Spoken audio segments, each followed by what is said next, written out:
I'm Jason. I have dyslexia.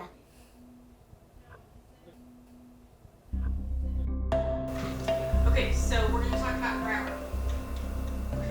Probably the reason that I created Maverick was because I had so many kids that I was tutoring with dyslexia, and I was finding that the parents were really running into some roadblocks finding good curriculum to use with dyslexic students. So out of necessity came Maverick Academic Prep. No, what is that?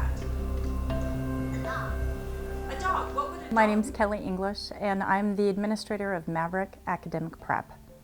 I've been working with Maverick for about the last 4 years. We've done 4 full academic years, and we're looking to start our 5th this next fall.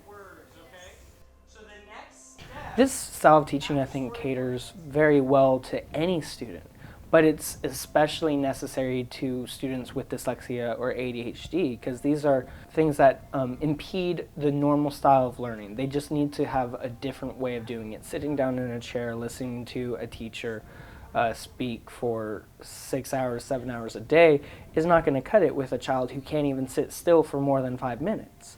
And then it's going to be nearly impossible for a student with dyslexia who still has a hard time reading at their own pace to be able to take notes and read what's going on in a PowerPoint or on the whiteboard or on, even worse, a chalkboard. And so to be able to have their own speed at which they learn being taught to them at their own speed, they're able to actually pick up on all the things that they would be missing in a normal environment.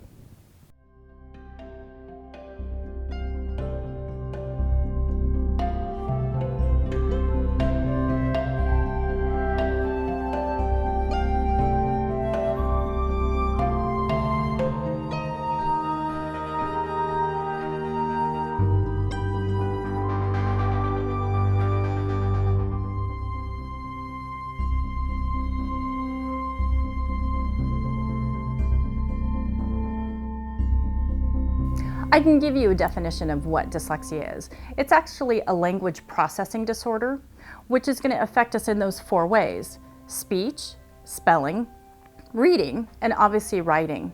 It also has this one odd caveat, which is a directionality issue. So left, right, top, middle, bottom, those kinds of things tend to be issues for us. Well, in an academic setting, that's horrible. If I'm not sure how to decode or spell something, if my reading proficiency is not there, and I can't comprehend well what it is that I'm trying to decode on the fly, it makes it really difficult for many, many students. That. So make them really jagged. Really, really jagged, because they're scary. What does jagged mean? Jagged's like, oh, like this. Like Gnarly, like they're rough. Dealing with dyslexia in the elementary school setting was a tough one for me. I remember being in 2nd grade and going from the top reading level because I had pictures to go off of, and being able to contextually read, is what we call it, from what the pictures have in them, to the bottom reading level in 1 year. It was crazy. Instead of focusing on the letters, we focus on the sounds while reading. That's one of the reasons why I know how to read as well as I do right now. Instead of saying, oh, what letter goes here, they would say, what letter matches this sound? So O would be L. We learn sounds, we sound things out instead of having to remember where the letters go in the words. Maverick is really a progressive idea as how to get kids to learn effectively and be able to utilize the academics in real life settings. One of the things that we really do here is look at that skill level, which I think is very important. I think we need to do away with grade levels and the whole idea of Common Core in that process, because it doesn't really service anyone the way it needs to. We need to stop taking those diamonds and roughing them up. We need to start polishing them again.